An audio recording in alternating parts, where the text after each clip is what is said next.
সকল ভয়কে অনেকটা জয় করে ফেলেছেন ডক্টর ইউনূস।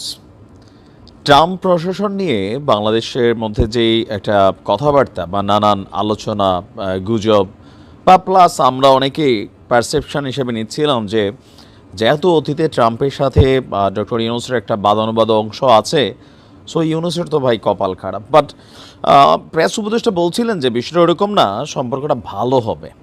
তো আজকে আমরা ডক্টর মোহাম্মদ ইউনূস গতকালকে রাত্রে বাংলাদেশে আসছেন।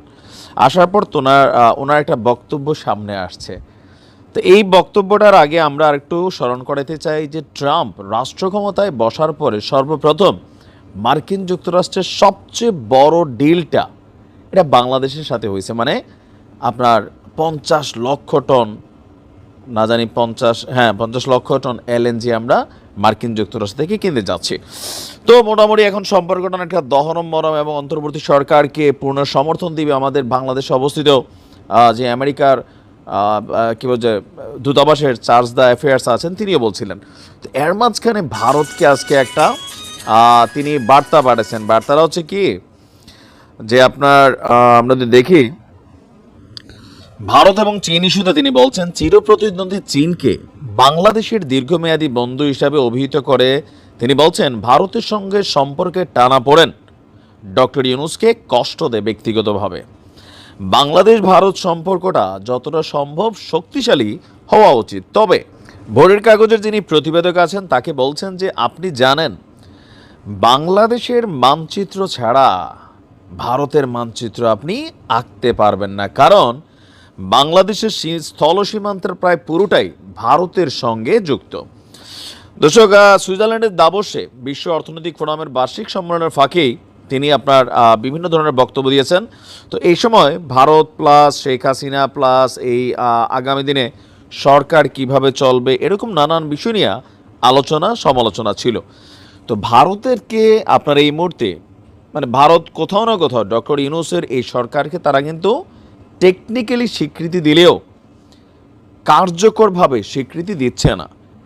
আপনি দেখেন ভারতের সেনাপ্রধান গতকালকেও ভারতের যেই কি বলা হচ্ছে পররাষ্ট্র দপ্তর জয়ধীর সওয়াল না কি জানি আছে, তিনি বলছিলেন যে গণতান্ত্রিক একটা সরকারের সাথেই ভারতের সম্পর্কটা স্বাভাবিক হবে। যেমনটা ভারতের সেনাপ্রধান বলছিলেন যে একটা নির্বাচিত সরকারের সাথে সম্পর্কের স্বাভাবিকরণ ঘটবে।